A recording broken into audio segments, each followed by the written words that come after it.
Just press the Yeah. OK. Okay. My friend, my teacher, my friend.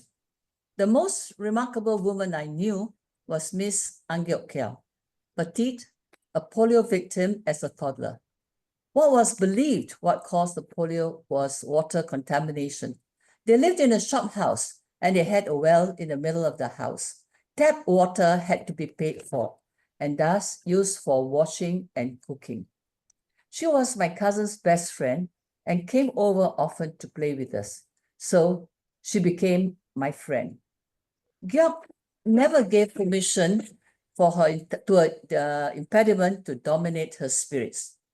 Armed with a Bachelor of Science degree, she taught in CHIJ Melaka. I was hers in O levels then. Then she was my teacher.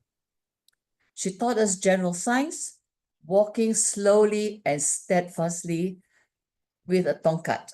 And in the other hand, she carried a satchel with our exercise books homework. I've not known Gyok to be angry or unhappy. She was always smiling. One wet, thunderous day, she came in and was visibly not well. We told her to rest in the staff room.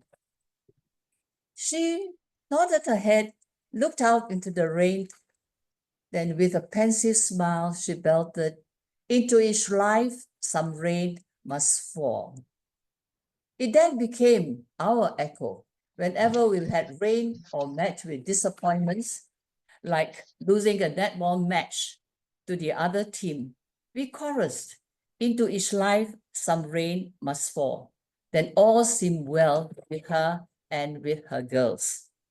Decades later, with the internet, I discovered that it was actually a beautiful melody. Into each life, some rain must fall. And then I understood as an adult why she gave us only the title of the song and not the song. She didn't even tell us it was a song. When I started work, Gyok became my friend. Now, she had bought a double-story house in Malacca beside her house, a double-story terrace house beside her sister. She guarded her independence fiercely. She climbed the stairs, cleaned, cooked, sang in the church choir, and drove herself everywhere. She was an indomitable figure. Everywhere she went, she says, 80% of me is still very good. Enjoy the 80%. She adopted a relative's daughter, a family with one daughter too many. She took Joy to visit her biological family often. When Joy was an adult, she appreciated those visits. She knew her roots. Joy grew up into a beautiful young professional. Gyok was a happy mother, mother-in-law, and grandchildren. When Gyok retired, she devoted herself to the church and spent more time in Singapore with her family. And I visited her very often. And she still drove her daughter's car. In her later years, she weakened. She had a mastectomy, and her mantra was, "I'm 70% still very good. Enjoy the 70%. Gradually, when osteoporosis crept in, her 70% inched down to 60 to 50. And finally, when she was 10, she knew her time to come.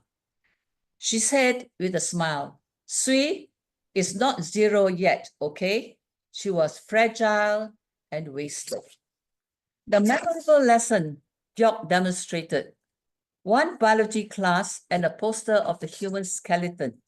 She sat in the teacher's desk and invited her girls in groups to look at her legs. The most memorable lesson she taught me in particular was, "Into each life some rain must fall." That is acceptance. And with acceptance comes peace. And with peace, we are happy. Thank you. my friend, my teacher, my friend, Miss Anguilt Carell.